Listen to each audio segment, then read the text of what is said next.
I'm not a problematic person. I don't just pick fights with people. I don't really, it's not really my thing. I don't really. Lil Yachty claims he's not the type to cause problems, but fans aren't buying it. A recent incident caught on camera shows him going way too far, and the backlash is already spiraling out of control. Let's get right into the details.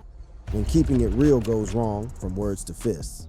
Miles Parks McCollum, better known as Lil Yachty, been one of them rappers who always stayed controversial since he stepped on the scene. But lately, homie been moving in ways that got the whole culture questioning whether he really understand what this hip-hop thing about. We talking about physical altercations at major festivals that ended up in courtrooms, viral moments showing how he be treating male fans versus female fans completely different, and bars so disrespectful they had deceased victims' families speaking out. Real talk, what makes this whole situation so wild is how it escalated over time. This ain't about one bad night where somebody had too much Hennessy and made some poor choices. Nah, this is about a pattern that stretches from 2017 when he was throwing hands with fans at SXSW all the way to 2025 when he dropped bars that had George Floyd's family asking him to chill. Yeah, big, I'm gonna start, whole ass. Hey, I'm Jonas Jackson. Hey.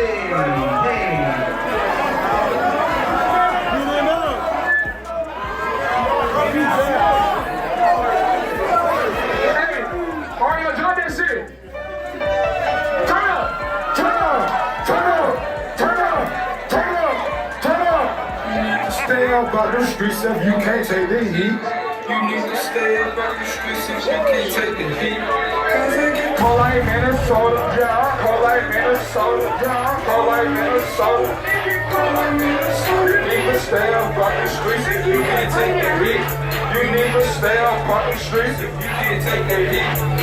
Back in 2017, Austin, Texas was lit during SSSW, and everybody who anybody was trying to make their mark at one of the biggest music festivals in the game. Yachty was still coming up, riding that wave from his viral hits and collaborations, but he was also learning the hard way that performing live ain't the same as dropping tracks on SoundCloud. What went down that March night should have been a learning moment, but instead it became the first warning sign that homie might have some serious anger management issues. The incident jumped off during Yachty's performance of Broccoli, except DRAM wasn't even there to back him up. Now, any artist who's been in the game knows that performing without your collaboration partner can be tricky. You gotta bring extra energy to fill that void. But instead of stepping his game up, Yachty started pointing fingers when the crowd wasn't feeling it the way he expected. When the energy in the building was looking weak, instead of trying to turn up the crowd, Yachty got on the mic and started calling them out. Damn, that shit was so crazy. That shit sounded like y'all dreaded that.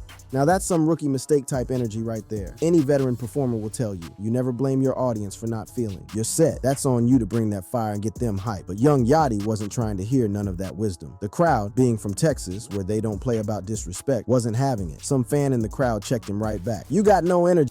Basically told him to look in the mirror before pointing fingers at other people. That should have been the moment for Yachty to either laugh it off, acknowledge the feedback, or just keep performing and prove his point through his music. Instead, that's when things started getting real sideways real quick. Yachty's response showed he wasn't ready for that smoke. Me?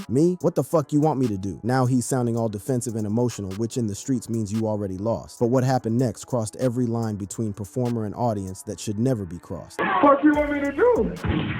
I just guess. Shut your ass up, nigga.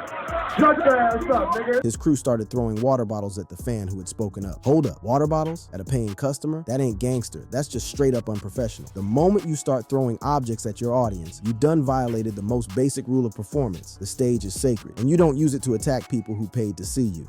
Suck my dick, nigga. How about that, nigga? Bitch ass nigga, what's up? Yep. While the bottles were flying, Yachty got more aggressive with his words too. Yeah, shut your ass up.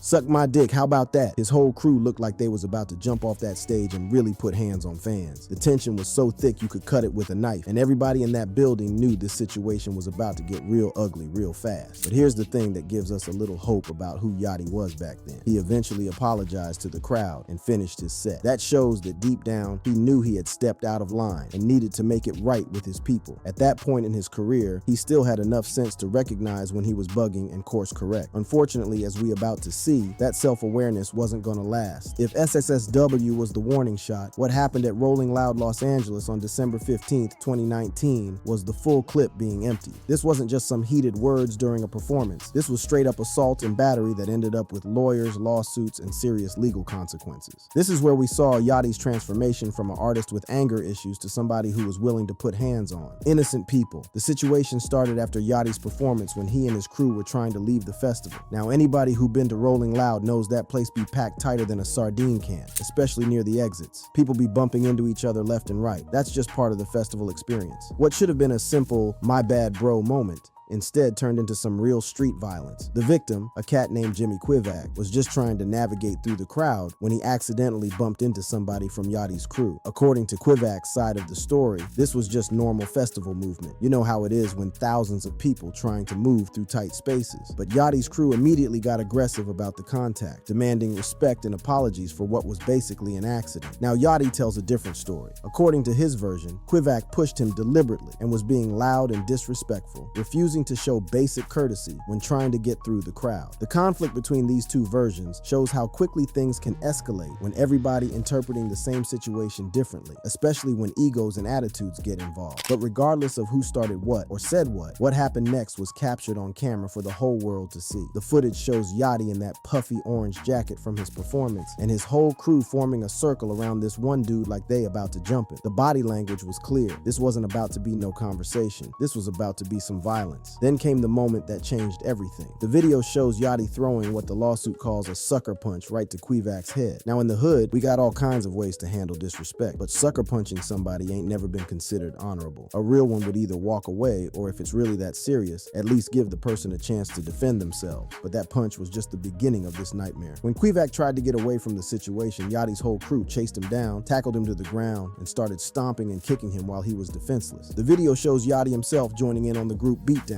putting boots to a man who was already on the ground trying to protect himself. Yo, let me keep it 100 with y'all, watching multiple. Grown men stomp somebody who's on the ground ain't gangster. It ain't hard. It ain't keeping it real. That's straight up coward behavior. Even if we give Yachty the benefit of the doubt about how the situation started, nothing, and I mean nothing, justifies a group of people attacking one person who's already down and trying to protect himself. After they finished beating on this man, Yachty and his crew immediately bounced through a security gate and drove off, leaving Quivak hurt and bleeding on the ground. The hit and run style of the whole thing shows they knew what they did was wrong. If you're really defending yourself or handling legitimate business, you don't run away like that. The streets have their own way of handling things, but when you cross certain lines, you gotta face the system too. In October 2020, Jimmy Quivak filed a lawsuit against Yachty for assault and battery, plus intentional infliction of emotional distress. The lawsuit was asking for unspecified damages, but more than the money, it was putting Yachty's actions on official record as unacceptable and illegal. Quivak said he got injured in his arm, hand, and wrist from the beatdown, which means this wasn't just some minor scuffle that left a few bruises. This man had to get medical attention and deal with lasting physical effects from what Yachty and his crew did to him. When the video went viral and the lawsuit dropped, Yachty's response was telling in all the wrong ways. I feel the need to speak on it because clearly it's only showing one half of the altercation. So,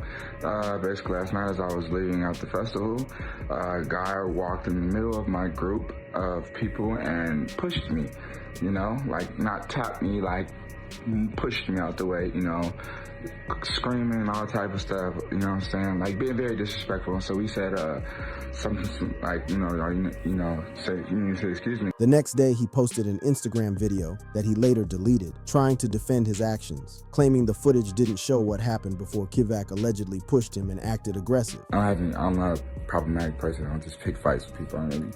It's not really my thing, not really. When you look at these two incidents side by side, the water bottles at SSSW and the group beatdown at Rolling Loud, you can see exactly how Yachty's relationship with violence evolved. At SSSW, it was verbal aggression and thrown objects, but he still had enough conscience to apologize. At Rolling Loud, it was actual fists and feet, and instead of apologizing, he doubled down and tried to justify it. This progression is dangerous because it shows that instead of learning from negative experiences and growing as a person, Yachty was becoming more comfortable with using violence to solve problems. The fact that he faced no serious consequences from the SSSW situation might have made him think he could keep escalating without facing any real repercussions.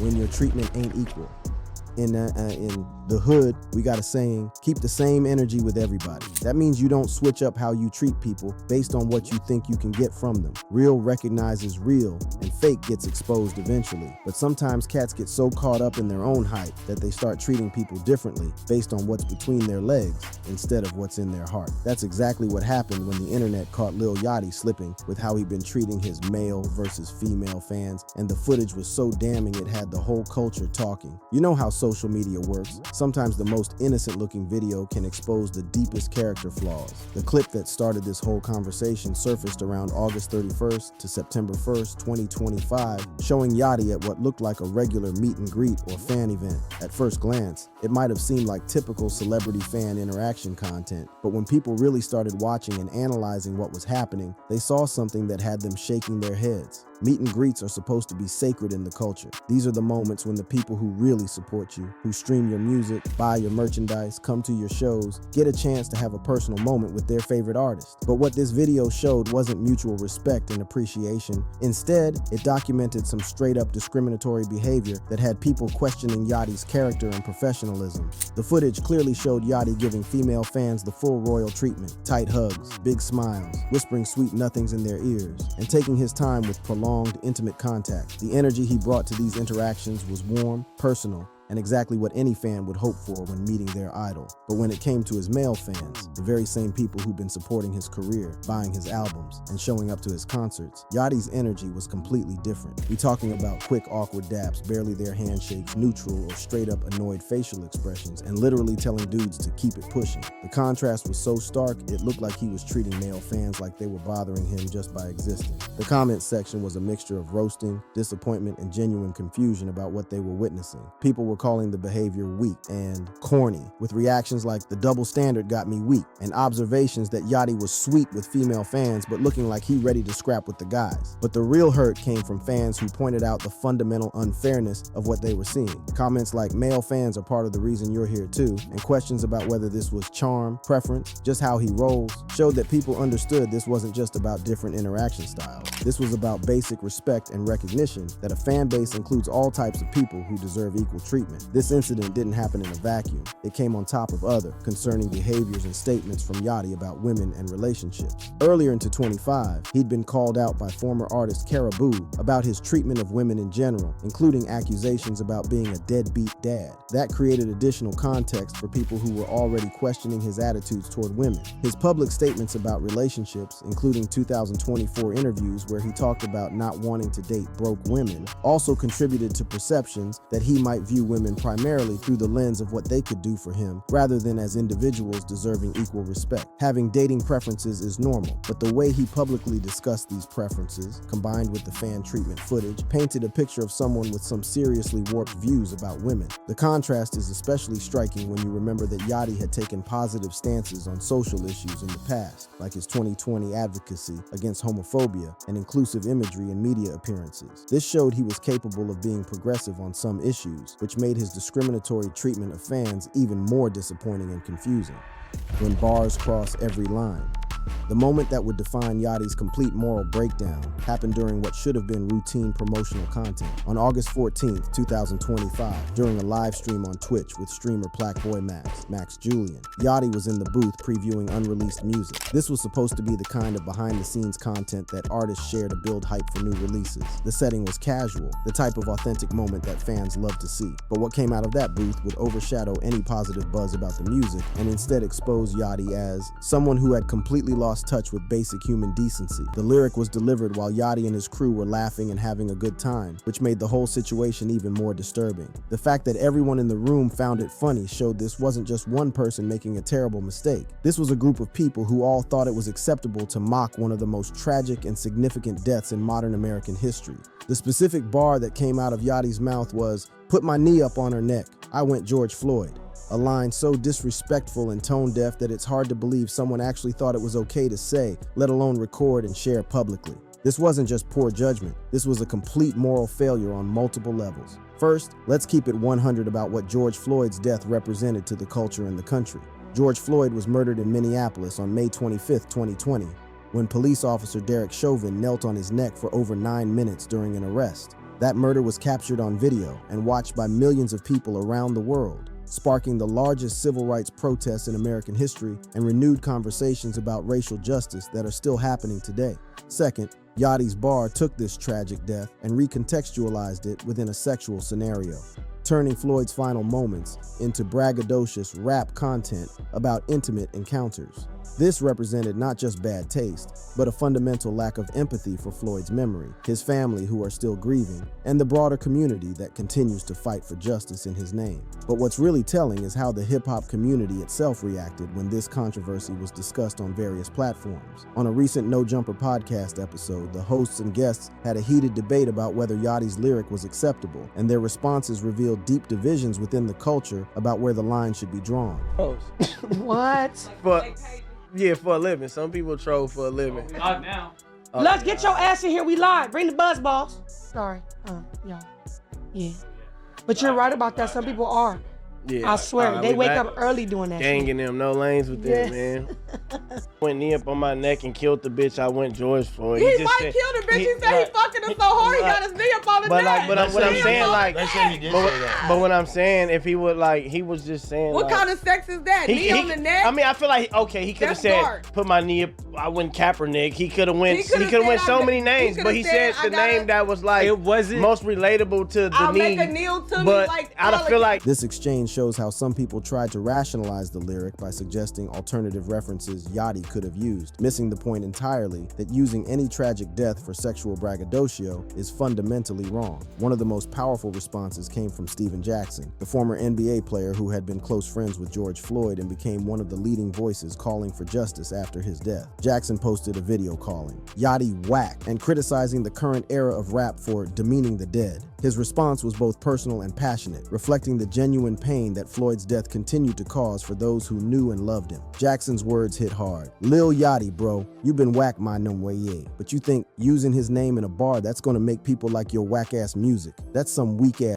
Let somebody die in your family. We're gonna do a whole skit about it. That last part was especially cutting. Jackson was basically asking Yachty how he would feel if someone used a tragedy in his own family for entertainment purposes. The most heartbreaking response came from the people who should never have had to deal with this kind of disrespect, George Floyd's own family. Brother Terrence Floyd appeared on TMZ Live, describing Yachty's lyrics as disrespectful and hurtful, asking Yachty to remove the line from his music. Terrence talked about the ongoing pain that the family continues to experience and how references like Yachty's reopened wounds that were still trying to heal. The podcast discussion captured the divided nature of hip-hop's response to the controversy. Some participants tried to defend Yachty by comparing his reference to other controversial lyrics in hip-hop history. I done heard Lil Wayne Detroit say, dudes what? ain't What's the worried. Emmett Till bar? That ain't cool. I killed the Like cat that. like That Emmett ain't- that ain't Till. right. That Like, ain't right. That like, Lil Wayne come song, on, he like did say these something. are like. But you see where Lil But all Wayne of a is sudden the now. world is. Where's he at? He didn't get canceled because of He Where- won where- Grammys where- after that. He won Grammys after. I gotta go back. No, and Lil look and Wayne see. always gonna be the GOAT. Yeah, like- He's always The Emmett Till You bar watch did your not have word. adverse effect on Lil Wayne's career. All I'm had no effect. This comparison revealed how some people in the culture tried to normalize offensive content by pointing to past examples, missing the crucial differences between historical references and recent tragedies that were still causing active pain to living family members. The debate continued with participants discussing whether artistic freedom justified such offensive content. So all of a sudden, nobody can't say nothing no more. Everybody just get to get on their phone and be like, ooh, don't say this about this. He did it for us to talk People about it. rap and about we're beating talking about bitches' it. asses all the time, Like, and yeah, doing all that's some types of weak-ass crazy shit. shit. Everybody just, A bar is a bar. No, a bar, not a bar. It was meant to have A bar can get conversation you hurt. about You It gotta wasn't- know it wasn't He tasteful. was just saying it. I guarantee you there was no conversation involved. He was just And that's punching the in problem. off the dome. I think he should've just thought like, better. He was like, on some lean and said, I want to get something that's going to get some attention and boo. What made the podcast discussion particularly revealing was how it exposed different levels of understanding about the real impact of such lyrics. Some participants focused purely on artistic expression, while others understood the human cost. What about He George had to Floyd break that family that down. gotta hear that shit? No, I get it. So but there like, should be no more gangster rap. No, gangster rap is cool, Technically, but no. somebody that died. They're talking in front about of us sliding like on their that. house. This person, they died, they in the pack, they over. Fuck they dead homies. I Like, wouldn't- I so wouldn't gangster like rap that. is over.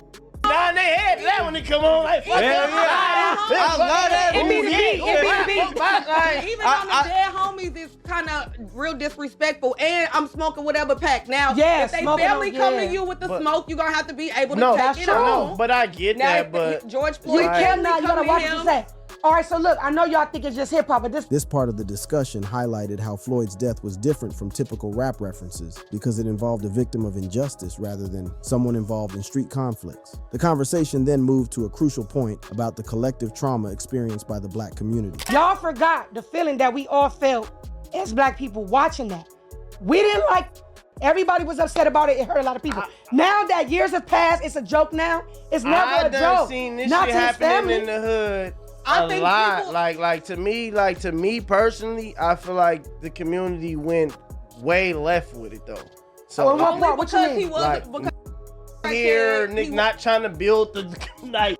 Didn't take that moment to build the community. Niggas took that moment to destroy Hey, the I ain't gonna community. tell you, so yeah, I know. let's not talk about Yeah, I ain't like, gonna talk He's like not the wrong. effect of what that did. This exchange captured the lasting trauma that Floyd's death caused in the black community and how Yachty's lyric reopened those wounds. The podcast also explored the question of whether the response would have been different if a white rapper had made the same reference. Let me ask Ain't you no this. part He was just Let me saying ask what you he this. was saying. Rapping. Let me ask you this: if Eminem said that, a white rapper, what would you It's think? Eminem. Oh. He can't say nothing about that name unless he's saying, long live George Floyd. Yeah, That's for yeah. the people. Black lives matter, nigga. That's the only word he better. Hey, nigga. Fuck Okay. you, dog. I agree with that.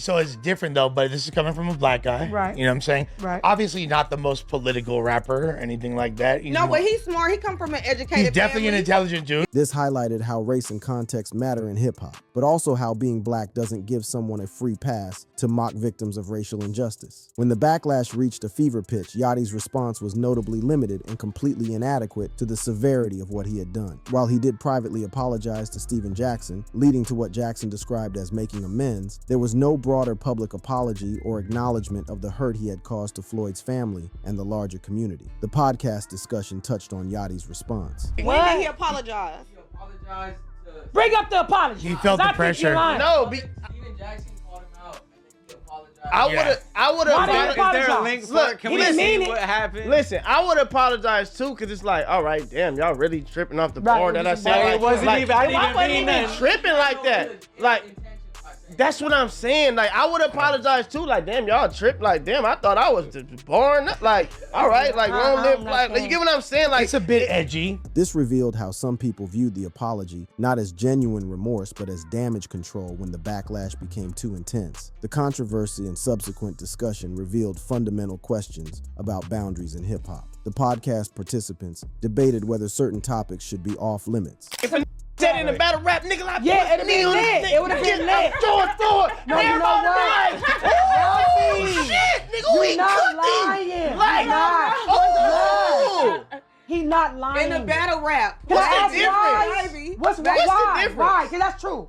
Maybe. I would thought it was a bar in And he's battle rap. talking in a about bar? face fucking a girl and equating it to I that. heard worse. I'm on not the about net. to use this moment Well, to just God be damn like, it. A lot. crucify Yachty for saying a bar, bro. Like, Wow. niggas said worse, bro. They did. Crazy. I About ain't gonna way lie. That's bigger crazy. and crazier people and people got bars about Martin Luther King, bro. For sure. Nigga, we not about to use this moment to crucify Lil Yachty for saying a rap bar, bro. Like, God. no, we not. Like, All no. right. Like, he But- didn't mean no harm.